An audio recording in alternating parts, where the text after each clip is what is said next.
नमस्कार, संसद टीवी में आपका स्वागत है। मैं हूं प्रतिबिंब शर्मा और आप देख रहे हैं ब्रह्मोस शक्ति से जुड़ा हमारा विशेष ब्रह्मोस का बल।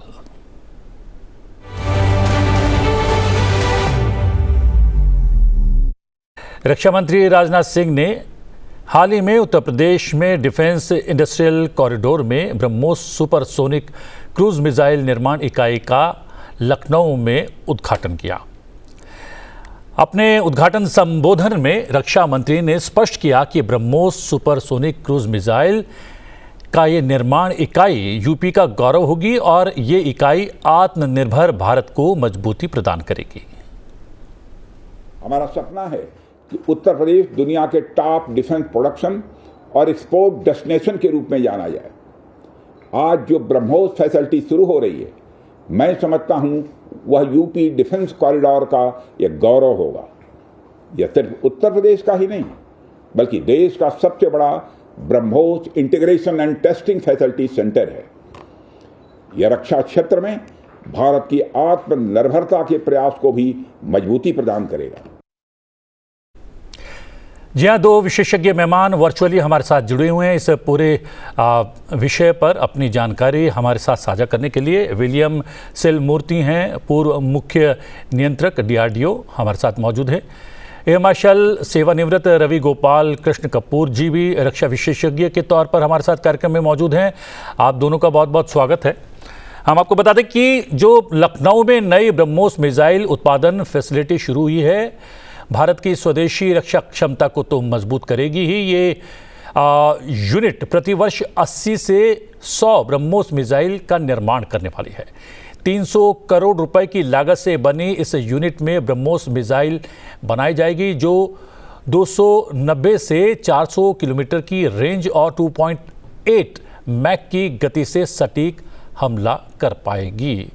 जी हाँ, अगर बात करें इस यूनिट की, हमने देखा कि 2009 से कह सकते हैं ये यात्रा शुरू हुई। विलियम सेलमूर्ति जी और उसके आप गवाह हैं और आपने इस पूरी यात्रा को देखा है, ब्रह्मोस की यात्रा को। आज हमारी ये ब्रह्मोस की यात्रा कहां पर पहुंची है, कैसे देखते हैं आप इस यात्रा को? धन्यवाद शर्मा जी। और मैं सबको कहना चाहता हूं, मिसाइल टेक्नोलॉजी में हमारा देश बहुत आगे बढ़े है। हमारा देश में डिफरेंट टाइप ऑफ मिसाइल बना रहे हैं। अग्नि, पृथ्वी, Akash, Nag, Trishul, BrahMos, interceptor missile, Shaurya and so many type of missiles. So हमारे देश का मिसाइल टेक्नोलॉजी में बहुत महत्वपूर्ण स्थान है पूरा दुनिया में। इसमें ब्रह्मोस ये तो एक जॉइंट वेंचर है between India and Russia, DRDO and NPOM। हम इसको अभी डॉक्टर अब्दुल कलाम थे उस टाइम, 12 फरवरी 1998 में हमने एक joint venture BrahMos Aerospace Corporation हम एस्टैब्लिश किया है। और इसमें fastest supersonic cruise missile today in the world हमारे पास है। जिस जॉइंट वेंचर से हम इसको ब्रह्मोस मिसाइल, ब्रह्मोस का नाम भी जॉइंट वेंचर का रिफ्लेक्शन है।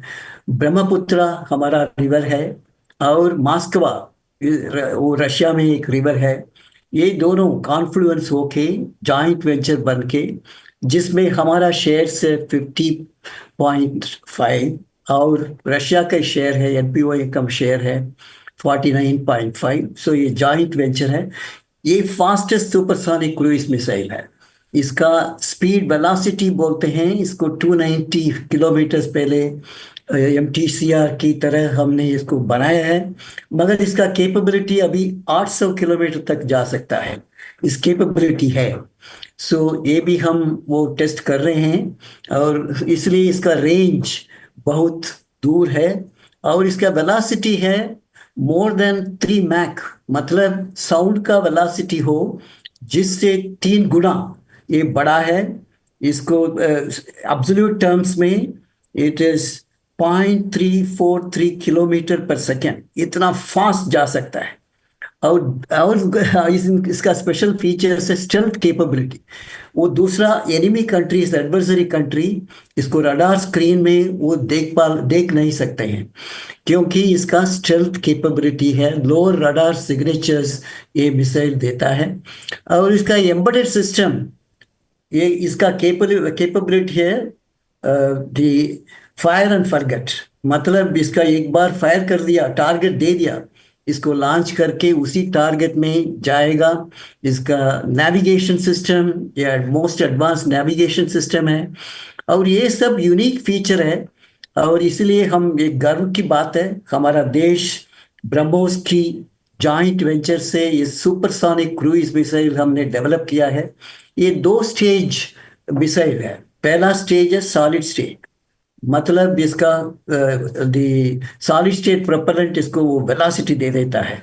उसके बाद लिक्विड प्रोपल्शन, सेकेंड स्टेज में लिक्विड प्रोपल्शन आ जाता है, फर्दर पुश करता है।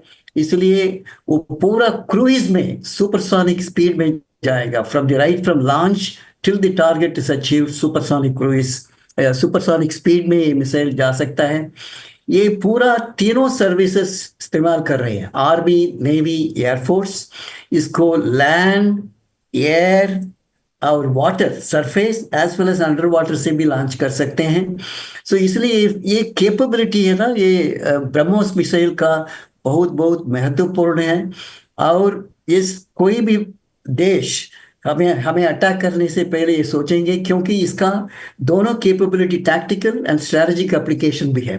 ये न्यूक्लियर वारहेड को भी डिलीवर कर सकते हैं, और टैक्टिकल एप्लीकेशन, क्योंकि इतना काइनेटिक एनर्जी, इतना काइनेटिक इम्पैक्ट है, डिस्ट्रैक्शंस काफ़ी ज़्यादा होगा। सो इसका speed as well as the payload up to about 500 kgs, 300 to 500 kg हम इसको पेलोड दे सकते हैं। सो ये सब इसका स्पेशल एडवांटेज है। और प्रिसीशन स्ट्राइक, इसका प्रिसीशन स्ट्राइक बोलते हैं, कोई भी टारगेट देंगे स्पेसिफिकली उस टारगेट को अटैक कर सकते हैं। ये भी कैपेबिलिटी है। और इसमें बहुत महत्वपूर्ण है एयर लॉन्च, क्योंकि सुखाई 30 से इसको इंटीग्रेट कर लिया। काफ़ी चैलेंजेस थे उस टाइम सुखाई से इंटीग्रेट करने में, क्योंकि एयर में मिसाइल को इंटीग्रेट करके दोनों मूविंग प्लेटफॉर्म है। सो इसका safety of the aircraft pilot, ये सब इम्पॉर्टेंट है। सो ये सब देख के हमने वो चैलेंजेस भी ठीक कर दिया। अभी हम एयर लॉन्च कैपेबिलिटी है सुखाई से। सो ये सब ब्रह्मोस का बहुत बहुत महत्वपूर्ण है, ये गर्व है। और DRDO साइंटिस्ट और काफ़ी लेबोरेटरीज DRDO से इसके साथ जुड़ा हुआ है। और पर्टिकुलरली हमारा लैब, हैदराबाद लैब्स बहुत इम्पॉर्टेंट रोल प्ले कर रहे हैं। और हमारा ब्रह्मोस एरोस्पेस कॉर्पोरेशन, हम दिल्ली में हेडक्वार्टर्स है। और ये काफ़ी देश इसके बारे में हमारे इंक्वायरी ले रहे हैं। हम एक्सपोर्ट के लिए Philippines, Vietnam, Indonesia, United Arab Emirates, Saudi Arabia, ये पूरा देश इस ब्रह्मोस मिसाइल के लिए हमारे पास डिप्लोमेटिकली हम अप्रोच कर रहे हैं। कोई भी फ्रेंडली कंट्रीज हो, डिप्लोमेटिकली स्ट्रॉन्ग फ्रेंडली कंट्रीज हो, उसको हम इस प्लेटफॉर्म को देंगे। और इसके लिए गवर्नमेंट वो उसके बारे में सोच रहे हैं, रक्षा मंत्री। इसलिए ये महत्वपूर्ण है, प्रोडक्शन कैपेबिलिटी एंड कैपेसिटी। ये अभी आपने कहा है उत्तर प्रदेश में लखनऊ में ब्रह्मोस स्पेस कॉर्पोरेशन का प्रोडक्शन कैपेबिलिटी यहाँ एस्टैब्लिश हुआ है, जिससे इनका प्रोडक्शन कैपेसिटी बढ़ेगा। क्योंकि वो इतने देश के लिए एक्सपोर्ट करना है, हम सिर्फ एक BDL या वो कुछ private industry, Tatas as well as Godrej and दूसरा प्राइवेट सेक्टर इंडस्ट्रीज भी हम इसके साथ जुड़ा हुआ है। सो प्रोडक्शन कैपेसिटी हम अभी बढ़ा रहे हैं, क्योंकि ये मिसाइल है पूरा दुनिया में most powerful supersonic cruise missile. पूरी दुनिया ने देख ली है। एयर मार्शल कपूर, जिस तरीके से पाकिस्तान के साथ तनाव चल रहा था और पूरी दुनिया ने पाकिस्तान के साथ साथ शक्ति देख ली है इस ब्रह्मोस मिसाइल की, और ऐसे में क्या ये इत्तेफाक है कि ऐसे में लखनऊ में एक नई ब्रह्मोस निर्माण यूनिट का शुरू होना क्या इत्तेफाक है और कितना महत्वपूर्ण इत्तेफाक है ये? इसको मैं इत्तेफाक नहीं कहूंगा, क्योंकि कोई भी अगर यूनिट जैसे रक्षा मंत्री जी ने इनॉग्रेट की है अभी हाल ही में, उसका काम तो काफी टाइम पहले से शुरू हो गया था। तो हमारे जो दो इंडस्ट्रियल कॉरिडोर हैं, एक उत्तर प्रदेश में और एक तमिलनाडु में, ये इन दोनों डिफेंस इंडस्ट्रियल कॉरिडोर का पूरा जो एक ऑब्जेक्टिव है वो यही है कि जो इंडिजिनस कैपेबिलिटीज हैं उनको किस तरह से बढ़ाया जाए और उसके लिए एक अच्छा इकोसिस्टम और एनवायरनमेंट क्रिएट किया जाए। लेकिन उन सब के अलावा भी जो एक दो चीज मैं और बताना चाहता हूँ वो ये है कि ब्रह्मोस हो या कोई भी मिसाइल सिस्टम हो, उसके लिए आई थिंक हम लोगों को डॉक्टर एपीजे अब्दुल कलाम का आभारी होना चाहिए, क्योंकि उनका ये विजन था कि भारत एक मिसाइल टेक्नोलॉजी में एकदम सेल्फ सफिशिएंट है। और उसी विजन में बहुत तरह की मिसाइलें हैं दुनिया में, लेकिन आप देखेंगे कि ब्रह्मोस एक स्पेसिफिक कैपेबिलिटी लाती है। वो कैपेबिलिटी है रेंज, स्पीड और डिस्ट्रक्शन, एक्सप्लोजिव। तो ये जो रेंज और स्पीड का कॉम्बिनेशन है, स्पीड की वजह से डिस्ट्रक्शन बढ़ता है और उसके साथ जब आप उसके ऊपर एक वॉरहेड लगाते हैं तो उसको एक फोर्स मल्टीप्लायर इफेक्ट जैसे बोलते हैं वो हो जाता है। तो अगर कोई भी वेपन, जैसे हमारे पास आपने देखा होगा बहुत सारी क्रूज मिसाइल्स हैं, लेकिन वो सब सबसोनिक हैं। मतलब उसमें एक जेट इंजन होता है। वो जेट इंजन नॉर्मल जैसे हमारे हवाई जहाजों में जेट इंजन होता है उसकी तरह काम करता है।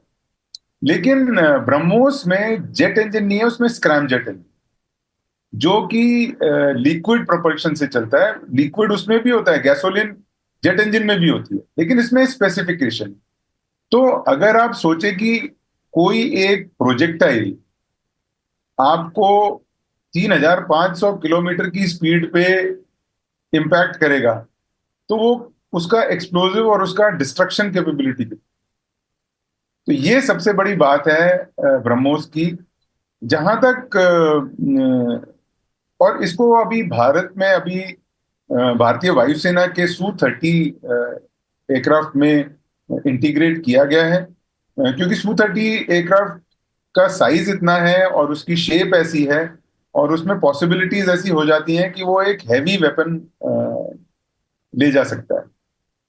लेकिन फिर भी जब आप देखेंगे तो ब्रह्मोस का एक्चुअल वेट करीब करीब 3 टन है, 3000 किलो। लेकिन Su-30 के लिए उसको हम लोगों ने थोड़ा सा मॉडिफाई किया, जिससे कि उसका वेट करीब करीब 2-2.5 टन के आसपास आ जाता है। लेकिन हमने वेट कम करने के लिए हमारे साइंटिस्ट को हमको रिकॉग्निशन देना पड़ेगा कि वेट कम करने के बावजूद हमारी रेंज कम नहीं, रेंज उतनी ही रही। तो इसका इफेक्ट क्या होता है? आप एक वेपन से एयरफोर्स का काम क्या होता है? एयरफोर्स का काम होता है कि जो हमारे पॉलिटिकल और मिलिट्री ऑब्जेक्टिव्स हैं उसको कैसे अचीव किया, उस उस उस एम को लेते हुए जो हम इफेक्ट क्रिएट कर सकते हैं, वो इफेक्ट ही हमारे एनिमी के लिए डीमोरलाइजेशन होता है। तो वो आपने देखा है इसमें कि भाई कितनी दूर तक हमें बॉर्डर और क्रॉस करने की जरूरत ही नहीं पड़ती है। इसी को बोलते हैं लॉन्ग रेंज प्रिसिशन स्ट्राइक। और जो टेक्नोलॉजीज हम लोगों ने ब्रह्मोस में लगाई हैं उसमें ज्यादातर indigenise technologies, equipment, components, parts बहुत सारे इंडिजिनस हैं, इंक्लूडिंग जो उसको नेविगेशन देता है और जो उसको एक्यूरेसी देता है, जो हम बोलते हैं ना उसका एक्यूरेसी है 5 मीटर से कम। और आपने जो कल की ब्रीफिंग देखी होगी जो डीजी एयरऑप्स ने करी थी, उसमें उन्होंने दिखाया था कि कहां पर इम्पैक्ट हुआ।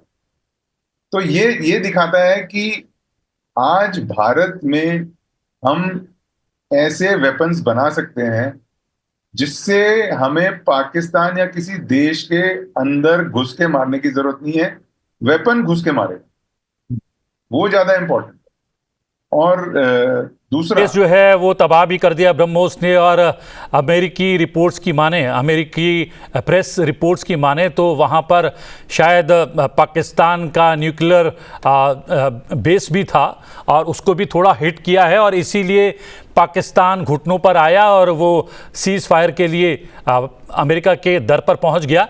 लेकिन सर्वमूर्ति जी, मैं एक और जानकारी जानना चाहूँगा इस ब्रह्मोस के बारे में।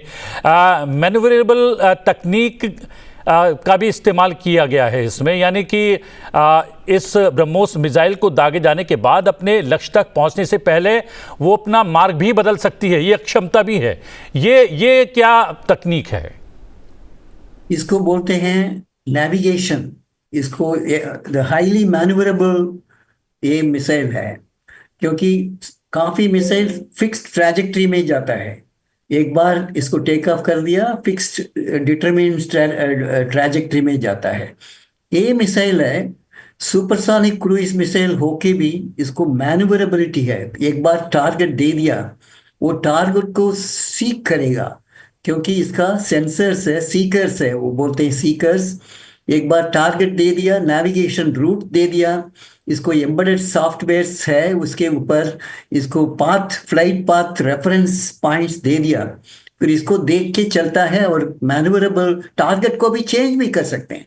इसको एक बार टारगेट का मूवमेंट दूसरे जगह पे चला गया, वो उसको सीख के वहां उसी ट्रैजेक्टरी में ट्रैजेक्टरी बदल के टारगेट के ऊपर जाएगा। सो ये बोलते हैं फायर एंड फॉरगेट। एक बार फायर कर दिया, टारगेट दे दिया, उसको चेस करके टारगेट को खत्म करके आ जाएगा, खत्म करके उसको फिनिश करेगा। सो इसलिए इसको बोलते हैं फायर एंड फॉरगेट सिस्टम, ये हाईली मैन्यूवरेबल, क्योंकि इसका ट्रैजेक्टरी भी मैन्यूवरेबल ट्रैजेक्टरी भी हो सकता है। सो ये इसका महत्वपूर्ण कैपेबिलिटी है इस मिसाइल का, ब्रह्मोस मिसाइल का। अब वैसे तो सिल मूर्ति जी, युद्ध जो है कभी नहीं होना चाहिए, लेकिन कई बार ऐसी परिस्थितियां हो जाती हैं कि युद्ध को टाला नहीं जा सकता, और ऐसी परिस्थिति कमोबेश भारत के सामने आई। आतंकवादी घटना हुई और घटना के बाद आतंकवादियों को उनके अंजाम तक पहुंचाया गया, और उसके बाद हमारे सैन्य प्रतिष्ठानों को निशाना बनाने की कोशिश पाकिस्तान के द्वारा की गई। लेकिन एक अच्छी बात, अगर हमने देखा कि पहले भारत सबसे ज़्यादा रक्षा सामग्री जो है आयात करने वाला देश हुआ करता था, और अब जो है निर्यातक देश में परिवर्तित हो गया है। तो ब्रह्मोस का जो परिणाम देखा पाकिस्तान ने और पूरी दुनिया ने, तो ब्रह्मोस की डिमांड पहले से ही थी, वो और ज्यादा बढ़ने वाली है क्या वैश्विक स्तर पर? बिल्कुल सही कहा है, क्योंकि अभी तक Philippines, Vietnam, Indonesia, United Arab emirate, Saudi Arabia, ये सब देश अभी डायलॉग में कुछ देश को दिया है, कुछ देश को अभी देने वाले हैं, और भी हमारे पास परचेज करने के लिए डिमांड आएगा, दूसरा देश से भी आएगा। इसलिए हम प्रोडक्शन कैपेसिटी बढ़ा रहे हैं। ये लखनऊ का डिफेंस कॉरिडोर में ब्रह्मोस एरोस्पेस कॉर्पोरेशन का इस्तेमाल किया है इसी पर्पस के लिए, इसका कैपेसिटी बढ़ाने के लिए, क्योंकि पूरा हमारा फ्रेंडली कंट्रीज, जैसे विकसित भारत हमारा देश बनेंगे उस टाइम तो हमारा पूरा स्थान पूरा दुनिया में एक नंबर 1, नंबर 2, नंबर 3 में कहीं पे पहले नंबर 1 भी हो सकता है। इसलिए इसके लिए हम पूरा डिप्लोमेसी चाहिए, टेक्नोलॉजी डिप्लोमेसी बोलते हैं। ये टेक्नोलॉजी किसी के पास नहीं है, सो हम इसको डिप्लोमेटिकली हम वो देश को भी हमारे साथ जोड़ सकते हैं, इनका डिप्लोमेटिक रिलेशनशिप बन सकते हैं।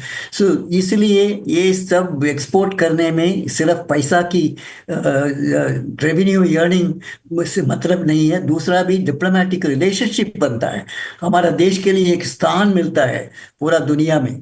सो इसलिए ये सब एक्सपोर्ट का भी हम लखनऊ का और तमिलनाडु का कैपेसिटी और बढ़ेंगे, प्राइवेट सेक्टर को भी ये देंगे। ये नहीं है सिर्फ ये दोनों ब्रह्मोस एरोस्पेस कॉर्पोरेशन ही बनेगा, सब सिस्टम्स, कंपोनेंट्स, डिवाइसेस, ये सब प्राइवेट सेक्टर से आता है। सो इसलिए हमारा देश में इकोनॉमिक लेवल बढ़ेगा, और हम $5 ट्रिलियन फिर हर साल $1 ट्रिलियन ऐड करेंगे, जिसमें भी डिफेंस एक्सपोर्ट्स बहुत कंट्रीब्यूट करेंगे। इसलिए डिफेंस कॉरिडोर खोला है।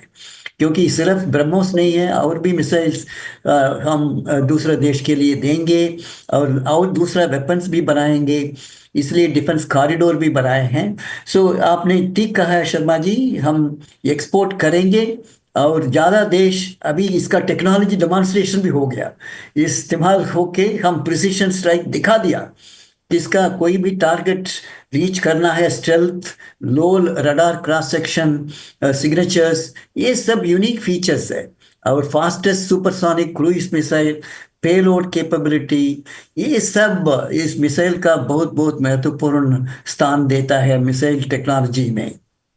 एयर मार्शल कपूर, बहुत सारे देशों के पास ऐसी मिसाइल है जिनकी मारक क्षमता तो बहुत अच्छी है, लेकिन वो काफ़ी हाइट पर वो जाया करती हैं। लेकिन ब्रह्मोस की बात करें तो ये रडार ही नहीं बल्कि किसी भी मिसाइल पहचानने वाली प्रणाली को धोखा देने में सक्षम है। और इसकी वजह ये है कि ये बहुत ज़्यादा ऊंची नहीं जाती है, ज़मीन से कम ऊंचाई पर जाती है, और स्पीड इसकी बहुत ज़्यादा है। क्या इस फीचर की वजह से इसकी मारक क्षमता बहुत ज़्यादा है? हाँ जी, ये स्टेल्थ कैपेबिलिटी। जी, ये कपूर साहब से। ठीक। हाँ, ये बेसिकली ऐसा नहीं है। ब्रह्मोस मिसाइल में आप जो उसकी फ्लाइट प्रोफाइल बोलते हैं जिसको, वो आप चेंज कर सकते हैं, और वही उसकी यूएसपी बन जाती है कि वो ऐसा नहीं है कि हमेशा ही जब भी आप लॉन्च करेंगे वो एकदम लो लेवल जाएगी। वो हाई लेवल भी जा सकती है, मीडियम लेवल भी जा सकती है, और उसकी डिफरेंट प्रोफाइल्स होती हैं। तो वो जो अब उसकी जो फ्लाइट प्रोफाइल अलग हो जाती है और उसकी स्पीड ज्यादा हो जाती है, और जब भी उसको कोई रेडार देखता है वो उसको सामने से देखता है। तो सामने से अगर आप देखेंगे ब्रह्मोस को तो वो एक बहुत ही बिंदु की तरह नजर आती है, तो उससे जो रडार रिफ्लेक्शन होता है वो बहुत कम होता है। तो ये तीन जो उसकी क्वालिटीज हैं, उसकी वजह से वो पकड़ी नहीं जाती, और उसी को यूज करते हुए उसकी हम रेंज चेंज कर सकते हैं। क्योंकि बाकी सब कुछ अगर हम सेम रखेंगे तो उसकी रेंज को हम कैसे मैनिपुलेट करेंगे। अब अगर हमें एक लो लेवल, उसको बिल्कुल लो लेवल ले जाने में उसके लिए अलग चैलेंजेस होंगे, हाई लेवल ले जाने में उसके लिए अलग चैलेंजेस। तो बिना उसकी डिटेल में जाते हुए मैं सिर्फ ये कहना चाहता हूं कि ब्रह्मोस को एक सिंगल प्रोफाइल में कभी नहीं यूज किया जाता, उसको अलग अलग, जिससे कि हमारा जो एडवर्सरी है और उसके जो सिस्टम्स हैं जो बेसिकली डिटेक्ट करेंगे, आइडेंटिफाई करेंगे और फिर ट्रैक करेंगे, वो सिस्टम्स को जितना ज्यादा चैलेंजिंग एनवायरनमेंट दिया जाएगा उतना ही उनके लिए मुश्किल होगा हमारे वेपन को पकड़ना। और यही एक क्वालिटी है जो ब्रह्मोस में है और काफी अलग वेपन में भी होती है। ऐसा नहीं है, ज्यादातर वेपन जो लॉन्ग रेंज होते हैं उसमें आप काफी सारी चीजें चेंज कर सकते हैं। दूसरी बात जो मैं बताना चाहता हूं कि जो डॉक्टर सिल्वा मूर्ति ने भी कवर करी थी, कि कोई भी देश आपसे डिफेंस इक्विपमेंट तभी खरीदेगा जब वो ये जानता है उसकी उसकी रिलायबिलिटी, उसकी डिस्ट्रक्टिव कैपेबिलिटी, उसका कॉम्बैट प्रूफ, अगर लड़ाई में यूज होके वो सक्सेसफुल रहा है। तो ये तीन चार चीजें देखी जाती हैं। मेंटेनेबिलिटी, कितना इजी है, और उसकी कॉस्ट इफेक्टिवनेस। तो ये सब चीजें अगर देखी जाएंगी तो फिलीपींस ने तो हमसे खरीद ली है ब्रह्मोस, लेकिन अब ये ऑपरेशन सिंदूर के बाद जो पूरी दुनिया को ये दिख रहा है कि भाई इसको पकड़ना और इसको इंटरसेप्ट करना नामुमकिन के बराबर है, तो वो एक कॉन्फिडेंस देता है दूसरे देशों को कि भाई हम इसको खरीद सकते हैं। एक और चीज जो मैं पहले बताना चाहता था कि अब ब्रह्मोस जो कंपनी है वो इस मिसाइल के और वेरिएंट्स डेवलप करने की सोच रहा है, जैसे कि उसकी रेंज अलग अलग हो जाएगी, उसका कॉम्पोजिशन अलग अलग हो जाएगा, जिससे कि वो एक, जिसको बोलते हैं ना, वैरायटी ऑफ टारगेट्स, जितनी दूर पास किस तरह का टारगेट है, किस तरह का वॉरहेड है, कैसे उसको अटैक करना चाहिए, किस एंगल पे अटैक करना चाहिए, वो सब चीजों को अब देखते हुए उसके डिफरेंट वेरिएंट्स हम बनाएंगे, जिससे कि जो हमारे एडवर्सरीज हैं उनको ये कभी एक चीज के बारे में ना पता चले कि भाई ब्रह्मोस आएगी तो इसी तरह है। और वो ऐसे ही चलेगी। तो उसके जितने हम वेरिएंट्स बनाएंगे उतनी हमें फ्लेक्सिबिलिटी मिलेगी उसको यूज करने में। सिलमूर्ति जी, ये जो लखनऊ का जो यूनिट तैयार हुआ है जिसमें निर्माण शुरू हो रहा है और जिसका शुभारंभ कर दिया है रक्षा मंत्री ने, तो जो हमारी तीनों सेनाएं इस्तेमाल कर रही हैं ब्रह्मोस मिसाइल को, उसी का निर्माण होगा या नए वेरिएंट का इस्तेमाल होगा या निर्माण होगा वहां पर? लखनऊ में जी। हाँ जी सर, ये अभी तीनों सर्विसेज डिमांड तो हमारी सर्विसेज का भी है, आर्मी नेवी एयरफोर्स। इसका पहला इनका डिमांड मीट करेंगे क्योंकि वो कैपेसिटी बिल्ड कर रहे हैं, क्योंकि इनका रिक्वायरमेंट्स हमारा देश का एडवर्सरीज ईस्ट वेस्ट और सभी जगह पे हैं अराउंड। सो इसलिए पहला प्रायोरिटी देंगे प्रोडक्शन करके, हमारा आर्म फोर्सेस को मजबूत करेंगे। कोई भी रिक्वायरमेंट हो ब्रह्मोस के लिए to launch operation from land air water under water, इस कैपेबिलिटी को भी हम नेवी को दे रहे हैं। लो स्किमिंग कैपेबिलिटी है। सो ये सब इसलिए हमारा फर्स्ट प्रायोरिटी हमारा आर्म फोर्सेस है। उसके बाद इतना डिमांड अभी है, अभी भी और भी आएगा। सो इसको बढ़ाने के लिए हम और कैपेसिटी बढ़ेंगे। तो इसलिए वो लखनऊ का प्रोडक्शन कैपेसिटी और थोड़ा आगे एक्सपैंड करेंगे, इसका प्रोडक्शन कैपेसिटी को स्केल अप करेंगे और प्राइवेट सेक्टर को और ज़्यादा इन्वॉल्वमेंट करेंगे। एम्प्लॉयमेंट जनरेशन होगा और इकोनॉमिक डेवलपमेंट होगा।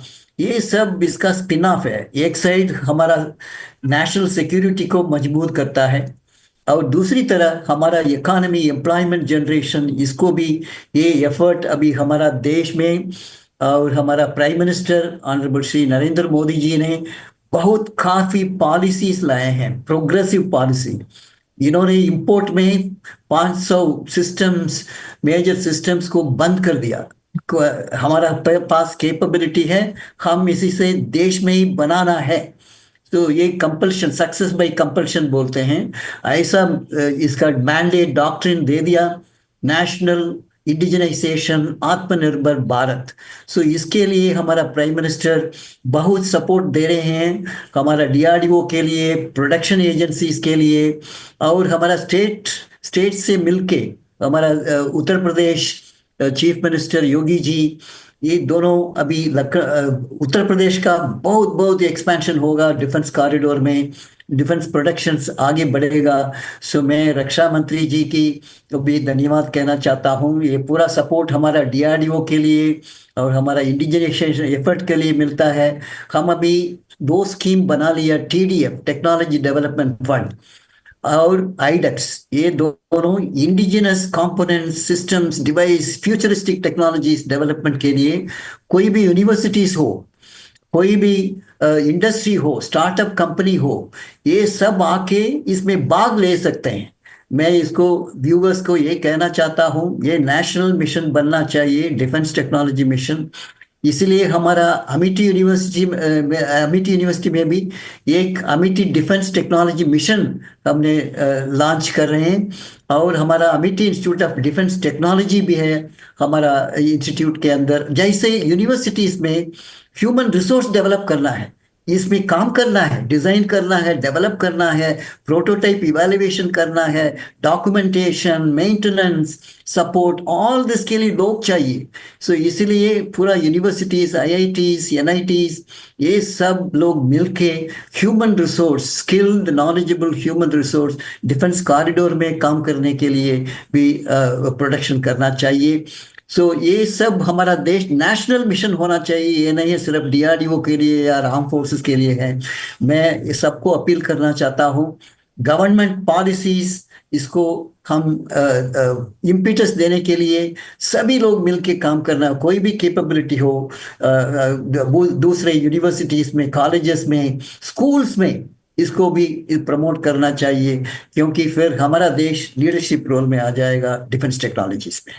चलते चलते एक आखिरी सवाल, एयर मार्शल कपूर, न केवल ब्रह्मोस ने अपनी शक्ति का प्रदर्शन किया है, पाकिस्तान के साथ जो हमारा तनाव रहा उस दौरान, आकाश का भी जो है काफ़ी बोलबाला रहा है और वैश्विक स्तर पर उसकी खासी चर्चा हो रही है। तो क्या माना जाए, मिसाइल टेक्निक और मिसाइल उत्पादन के आधार पर आने वाले समय में जो एक संकल्प लिया है हम लोगों ने विकसित भारत का, तो इस आधार पर हम विकसित भारत बनने वाले हैं? एक बड़ा आधार रहेगा हम लोगों के लिए। बिल्कुल, अगर आप देखें तो ये ऑपरेशन सिंदूर जो हुआ है अभी और जो चल रहा है अभी, बंद नहीं हुआ उसमें सबसे बड़ी, काफी लोग बोलते हैं S-400 और ये और वो, लेकिन इसमें मेरे हिसाब से पर्सनली जो सबसे बड़ी चीज जो सामने आई है वो हमारा जो इंडिजिनाइज प्रोडक्ट्स हैं, जैसे आकाश हो, जैसे ब्रह्मोस हो, वैसे ही और जो सिस्टम्स हैं, सरफेस टू सरफेस बहुत सारे सिस्टम्स हैं, उन सब की जो क्षमता दिखी, उनकी सक्सेस, ये एक सबसे बड़ी क्या बोलते हैं, एक मैसेज है पूरे देश के लिए, पूरी दुनिया के लिए। और ये मैसेज हमारे प्रोडक्शन को, रिसर्च और डेवलपमेंट को और एक्सपोर्ट को आगे बढ़ाएगा। इससे, जैसे हमारे देश की मिलिट्री को तो सभी जानते हैं कि one of the best militaries हैं, सब बेहतरीन मिलिट्रीज में काउंट होती हैं भारत की तीनों आर्म फोर्सेस, आर्मी, नेवी और एयरफोर्स। उसकी क्षमता जो आज अगर आपने लेटेस्ट देखी हो, हम दूसरे नंबर थे यूक्रेन के बाद इंपोर्ट के लिए, लेकिन जिस तरह का ये जो एक इम्पेटस मिलेगा इन सक्सेस से, ये हमारे जो रिसर्च और डेवलपमेंट ऑर्गेनाइजेशन है और जो प्रोडक्शन एजेंसीज हैं उसको एक्सेलरेट करेगा, उसको ये एक मोटिवेट करेगा कि भाई जो आपने आज तक किया है वो एक सक्सेस है, उससे हमें जीत मिली है। और उसी को जितना हमारे को उतना एक बोलते हैं ना, एक टाइमलाइन होती है रिसर्च डेवलप करने में, प्रोडक्शनाइज करने में और ऑपरेशनलाइज करने में। ये जो टाइमलाइन है, I think operation Sindoor is a good message हमारी एजेंसीज को कि इसको टाइमलाइन को कम करेगा। और जैसे ये टाइमलाइन कम होती जाएगी, हमारी मारक क्षमता उतनी ही बढ़ती जाएगी।